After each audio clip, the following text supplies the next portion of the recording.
విధితో కూడిన మనిషి శ్రీ అంకె గౌడ ఎం, పద్మశ్రీ 2026.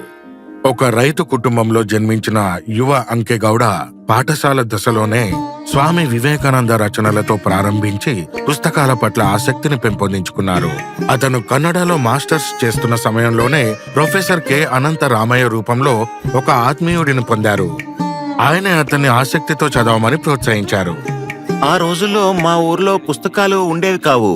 అందుకే కేవలం చదువుకోవడానికి నేను మైసూరుకి ఎన్నో కిలోమీటర్లు నడిచి వెళ్లేవాణ్ణి. చదవాలనే మక్కువ కలిగిన ఇతర విద్యార్థులు కూడా ఇబ్బందులు పడటం అంకె గౌడ గమనించారు. జ్ఞానాన్ని పొందడం ఇంత కష్టంగా ఉంటే అది ప్రజల వరకు ఎలా చేరుతుంది?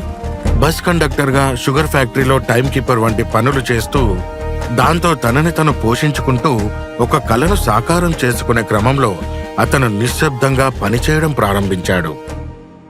విద్యార్థులు స్వేచ్ఛగా చదివి నేర్చుకుంటూ వారి మేధస్సును ఉన్నత శిఖరాలకు చేర్చి ఐఏఎస్, ఐపీఎస్, కేపీఎస్ ఇంకా మరెన్నో ఉన్నత శిఖరాలను అధిరోహించి తాము కోరుకున్నది సాధించేలా ఒక గ్రంథాలయాన్ని నిర్మించాలని నిశ్చయించుకున్నాను.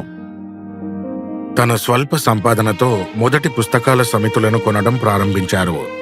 త్వరలోనే అది ఒక చిన్న గ్రంథాలయంగా రూపుదిద్దుకుంది. విద్యార్థులు ఒక్కొక్కరుగా రావడం మొదలుపెట్టారు. అతని పెట్టుబడులు పెరిగిన కొద్దీ నలుమూలల నుండి విద్యార్థులు అతని గ్రంథాలయానికి రావడం మొదలుపెట్టారు. ఇదంతా పూర్తిగా ఆయన సొంత కృషితోనే సాధ్యమైంది. ఆయన సంపాదనలో అధిక భాగం మరియు కొంత ఆస్తి అమ్మకం ద్వారా వచ్చిన ఆదాయం ఈ ఉద్యమానికే వెచ్చించారు. ఈ ప్రయత్నంలో ఆయనకు తన భార్య, కుమారుడి మద్దతు లభించింది. ఈ ఉద్యమంలో చేరడం కోసం తన ఉద్యోగాన్ని రాజీనామా చేసిన బసవన్న అనే స్కూల్ టీచర్ కూడా తోడయ్యారు. నేను సివిల్ సర్వీసెస్ పరీక్షల కోసం చదువుకోవడానికి నేను ఇక్కడికి వచ్చాను. నాకు అవసరమైన అన్ని పుస్తకాలు ఇక్కడ లభించాయి. నేను నా స్నేహితులతో ఇక్కడికి వచ్చాను. ఇక్కడున్న పుస్తక సంపదను చూడగానే ఆశ్చర్యపోయాను. ఈ రోజు శ్రీ అంకె గౌడ గారి గ్రంథాలయంలో వెతికి, కనుగొని, కొనుగోలు చేసిన అనేక అరుదైన పుస్తకాలతో సహా 20 లక్షలకు పైగా పుస్తకాలున్నాయి. ఇప్పుడు ప్రజలు మంచి పుస్తకాలను భద్రపరచడం కోసం ఈ గ్రంథాలయానికి విరాళంగా ఇవ్వడానికి ముందుకొస్తున్నారు. దీన్ని నిర్మించడం ఎప్పుడూ భారంగా అనిపించలేదు. మీ చుట్టూ ఉన్న ఆ సంతోషకరమైన, సంతృప్తితో నిండిన అందరినీ ఒక్కసారి చూడండి. నా దగ్గర ఏమీ లేనప్పుడు కూడా వేల మందికి ఏదో ఒకటి ఇవ్వగలుగుతున్నానంటే అది ఒక వరం.